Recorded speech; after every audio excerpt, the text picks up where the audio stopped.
Devin the Dream Haney here, doing some light work on the treadmill here, getting into shape. As you can see, he's looking pretty lean. He's looking leaner than usual.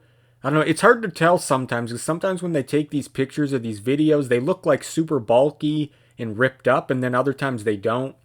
So it could just be that, you know, because sometimes Devin Haney looks super ripped and like bulky, and then other times he looks pretty lean here. Maybe he has lost some weight. I don't know. Maybe because he has been having trouble making weight that he's decided to cut some of that muscle mass. Let me know, guys, what you think, if that's the case or not, or if I'm just tripping right now. But yeah, he looks like he's in pretty good shape. He's supposed to fight in the next couple months coming up.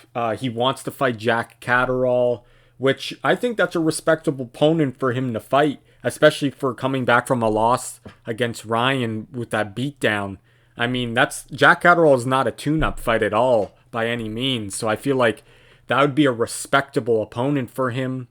Jack Catterall, his only loss was to Josh Taylor. He avenged that in the rematch. Competitive fights there. Other than that, yeah, he's not a big puncher, but he's an okay puncher. 30 wins, only one loss. Like I said, to Taylor, 13 KO wins. So yeah, he's not the hardest puncher, but I wouldn't say he's a extremely weak puncher either. And any fighter at this level, you get hit in the face clean, you can get hurt. So I feel like this is the perfect opponent for him, to be honest, to get his confidence back, because it's a respectable guy, a good resume, a top guy, coming off of a win over Regis Prograde. Obviously, Regis Prograde, I don't think he's a top guy anymore. I just think he's kind of one-dimensional. He lacks some skills set with his movement. It's just, I never thought Regis Prograde was that guy, but still, nonetheless, Regis is a decent fighter, former champ. So it's still a good win. Yeah, so Jack Catterall's at the top of the 140-pound division right now with all the guys like Tiafimo. You got Richard Hitchinson now coming up. Liam Paro is obviously still there. Yeah, you got Matthias is still there, but he got beaten. And then you got the Japanese fighter Andy Hiroka. So, yeah, Jack Catterall's definitely, and what I mean by he's the perfect opponent is that it's a guy that not only are you going to get respect for beating him, but he don't have severe knockout power. So, because I wouldn't throw Haney in with someone who can hit really hard and can box as well. That would be I wouldn't want to do that.